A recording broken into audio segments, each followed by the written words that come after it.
Carlos Santana, how are you? I'm very grateful and very happy. Good, good. That sounds great. So you are, without a doubt, on the Mount Rushmore of guitar players in the history of music. And when I think of Carlos Santana, I think of that sound. More than probably anyone else, you have a distinct sound that is all your own. Where does that come from? Oh, thank you for asking. It comes from my mother and my dad and my father, but at the same time, it's an accumulation of a lot of sound resonance vibrations I picked up in this incarnation, like the voice of Billie Holiday or the sound of B.B. King, Tito Puente. I just try to mix it all up like a gumbo, and then I put my finger in it and I taste it, and it tastes like me. It sounds like me. I like that. Your father was a musician, correct? Yes. Was your family happy about you deciding to go into a musical career, or were they reluctant? Oh no, they were totally encouraging in every way. My father and his father and his father, we're all been musicians, so it's not a profession for us; it's a way of life. A lot of stuff to talk about here. Let's start with the new album, Africa Speaks, which is out June 7th. You worked on this album with Rick Rubin. How did that relationship come about? This is a very good word to put on the radio. It's called we aspire to do something with him. Some people desire and some people aspire. And we aspire to create African music with Mr. Rick Rubin and the goddess Buika, of course my wife, Cindy Blackman Santana, and the Santana Band. And lo and behold, when you aspire from the center of your heart, the universe gives it to you. What is it like working with him? Was he hesitant to go into working with you on an African music album? Oh, no, not at all. I mean, he was curious what was my passion. And so I gave him an iPod, a small touch iPod with about 50 African songs that I wanted to do from different parts of Africa. And when he took it to Hawaii, where he was spending time with his wife, who at the time was pregnant. He was driving around the island, and he heard his music, and then he immediately called me and says, "I'm in. This is great. Let's do this." There's something very divinely infectious and magnetic about African music because it reminds you on a molecular level of your own greatness, your own joy, your own capacity to create miracles and do the impossible. Yeah, and I think, well, just sort of the rhythms of African music, everything sort of comes from that, right? In a certain way? You're absolutely correct. Melodies and rhythms from Africa are the healing force of the universe, along with love. You guys, when you were working on Africa Speaks, you recorded 49 songs in 10 days. That seems That's correct. that seems nearly impossible. Do you always work that quickly when you're cutting an album? That's very probable if the material presents itself, the musicians, and the opportunity. So what happened? How do you go about then? You've got these 49 songs. How do you go about paring them down to what's going to finally be on the record? Well, we crystallize 11, 12 songs to be for this particular statement with Buika and Laura Mbula in this particular song. The other songs are in incubation right now. They're growing as we speak, and eventually we'll find other artists to come in and sing them and participate in them. I just feel really grateful and very honored that everyone trusted me. The album is called Africa Speaks, but the main name on top of it is called Santana. So somehow people trust me to deliver the goods, to present enthusiasm, clarity, and genuine, sincere, honest, for real, impeccable integrity sound. Yeah, when you talk about that, the album being called Africa Speaks and the name on top being Santana, I think that sort of sums up how I at least think of your music and your bands in the past, sort of a melting pot of bringing several different cultures together. So it seems very fitting to me. Well, thank you for that. That is very, very precise and correct. Since I was a child, I always been drawn to African music because I feel that I'm kind of like Merlin with the magic wand. With African rhythms, I can seriously create spells and conjure divine magic that heals people from being miserable to being happy, elated, uplifted, and brilliant. Yeah, and you've been doing that for a long time. You've been an inspiration to, I'm sure, a number of Mexican Americans and just Americans in general. Your story is quite fantastic. I want to talk about it being the 20th anniversary of your album Supernatural. Where did the idea for that album originally spring from, for you to collaborate with all these other people? It first came from this archangel named Metatron, and then we hooked up with Mr. Clive Davis, and he asked me, eye to eye, he says, do you have the willingness? That's a very important word. Do you have the willingness to come to the ring with me, which means radio? Because I see you live. Live, you're like a champion of champions, man. Your live is incredible. But to come to the ring and to discipline yourself for radio is a different kind of challenge. Do you accept the challenge? Do you have the willingness to go in the ring with me? I'll bring 7 songs and you bring 7 songs. I said, of course.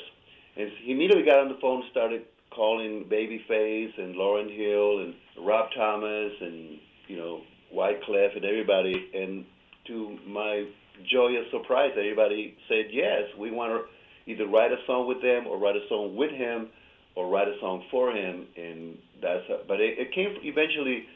I have to give the credit to this Archangel Metatron, because that happened before all this on a meditation. Were you hesitant about collaborating with these other people, or were you excited to bring new people into the process? Oh, no, I was excited, never hesitant.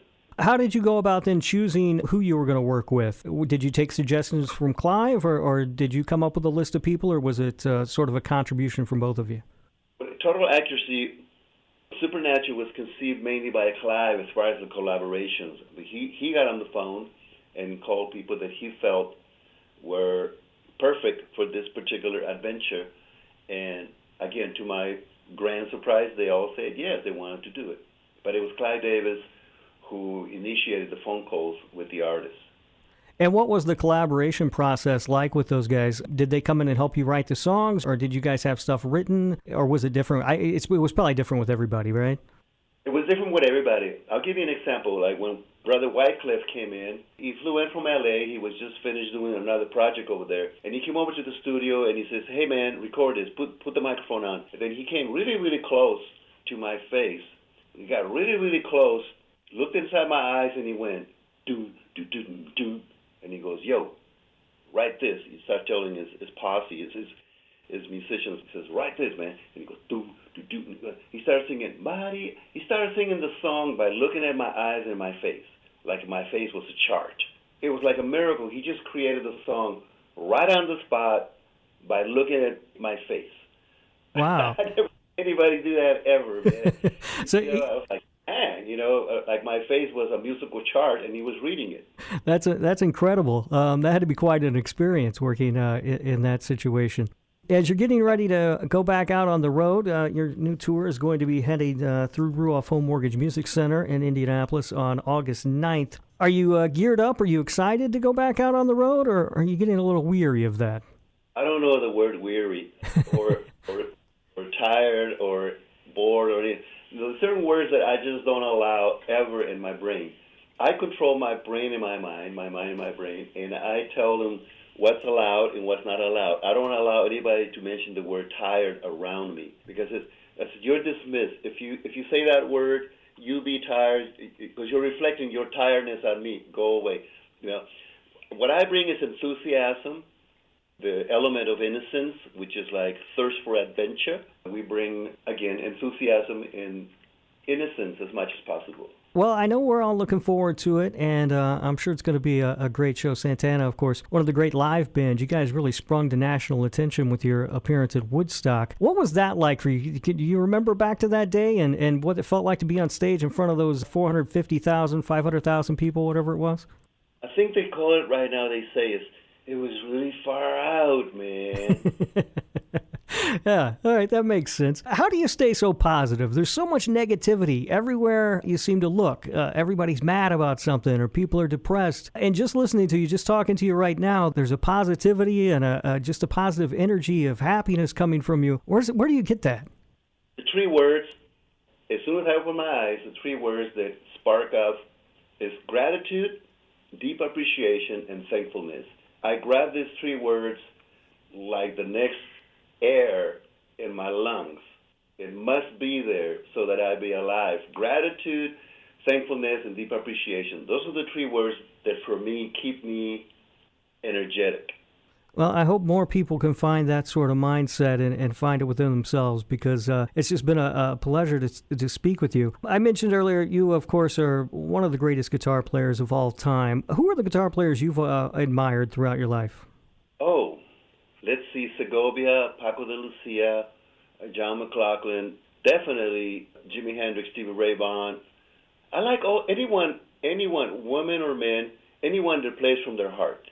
Are there any new musicians you're listening to right now, people you really dig, guitar or otherwise, just new music that you like? There's a gentleman named Quinn Sullivan who Mr. Buddy Guy has been training. I also listen to Orianthi right now, and one of my favorites is definitely Derek Trucks, Gary Clark Jr. But believe me, there's some women that I've seen in Australia and New Zealand who are coming out like fiery warriors. I want to see more women playing guitar, and especially because they know not to pose.